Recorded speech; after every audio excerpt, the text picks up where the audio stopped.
A souvenir shop sells standard sized decks of cards and mini decks of cards. A card in the standard deck is a rectangle that has a length of 3.5 inches and a width of 2.5 inches. The perimeter of a card in the mini deck is 6 inches. What is the area of a card in the mini deck? So there are quite a few things that we have to do in order to solve this problem. So let's start off by doing our standard card. So this is going to be our standard here, and it gives us the exact dimensions of the standard card.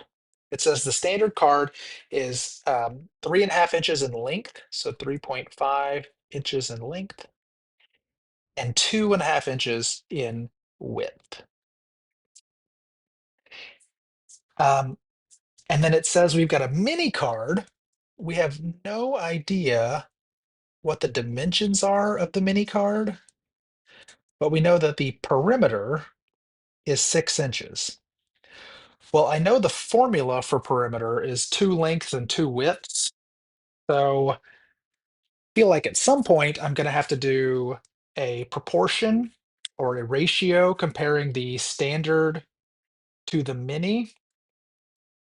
And I could figure out the perimeter of the standard card because I know all the measurements of the standard card. So let's start with that. The perimeter of the standard card is going to be two widths plus two lengths. So that 2 times 2.5 is 5, and 2 plus 3.5 is 7. But the perimeter of the standard card is 12. And I know that the perimeter of the mini card is going to be 6. And that should be able to tell me what the scale factor is. I can tell what I multiplied the standard card by to get the mini card. In other words, if the standard card perimeter is 12, and I multiply by the scale factor, um, let's use K for our scale factor. We multiplied by a scale factor and we got 6 for the perimeter of the mini. What was the scale factor? What did we multiply by? You may already know without doing really too much thinking about it, but if you don't, we could just divide both sides by 12 to solve. And we get that the scale factor here is a half. 6 divided by 12 is a half. So this is the scale factor. So what that means is to get from a standard card to a mini card, the scale factor was 1. So the area we can find by doing length times width. So what I need to know is what is the length of the mini card and what is the width of the mini card. That is one of the ways that we could do it. One of the ways that we could do it. And so I'm going to show you two different ways to do it. Here's the long way. The long way is to find the length and width of the mini card. Okay, so the long way is like this. If the standard card is 2.5 inches, we can take 2.5, multiply by the scale factor, which is a half, and that will give us the width of the mini card. Half of 2.5 is 1.25. And then we can do the same thing with the length, which is 3.5. 3.5 multiplied by a half is 1.75.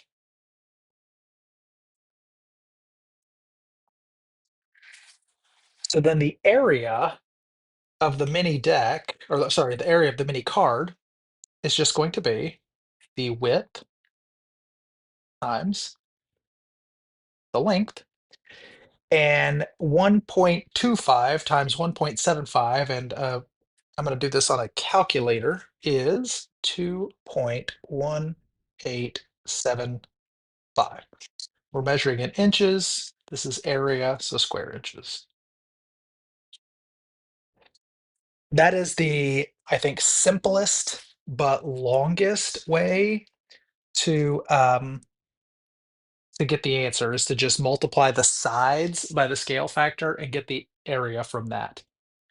There is a less intuitive but faster way to get the area. And it goes like this. It is to find the area of the large card, which is 2.5 times 3.5,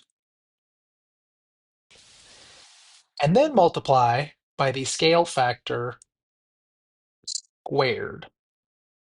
Now, there are a couple of justifications for multiplying by the scale factor squared.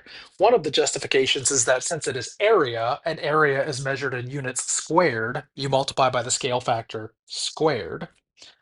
To me, the more obvious justification is that we're doing 2.5 and 3.5, and both of those need to get multiplied by 1/2 when we find the area. 2.5 times a half, and let me just write this underneath a little smaller here. This is 2.5 times a half times 3.5 times a half. And a half times a half is a half squared. So this is a faster way to write this out. You get the same answer, 2.1875 square inches. It's the exact same math. We're doing the exact same thing. In this case right here, we multiplied the sides by 1/2 each and then multiplied the sides together. Here we're doing the same thing. We're just doing it all in one go. We're multiplying the sides and then multiplying by 1/2 twice. Since it's multiplication, it doesn't matter the order in which we do it. So we're just doing it all at once. You get the same answer either way. So do whichever way makes the most sense to you. These are exactly the these are exactly the same answer, obviously, and either way is fine. So whichever way makes the most sense is fine.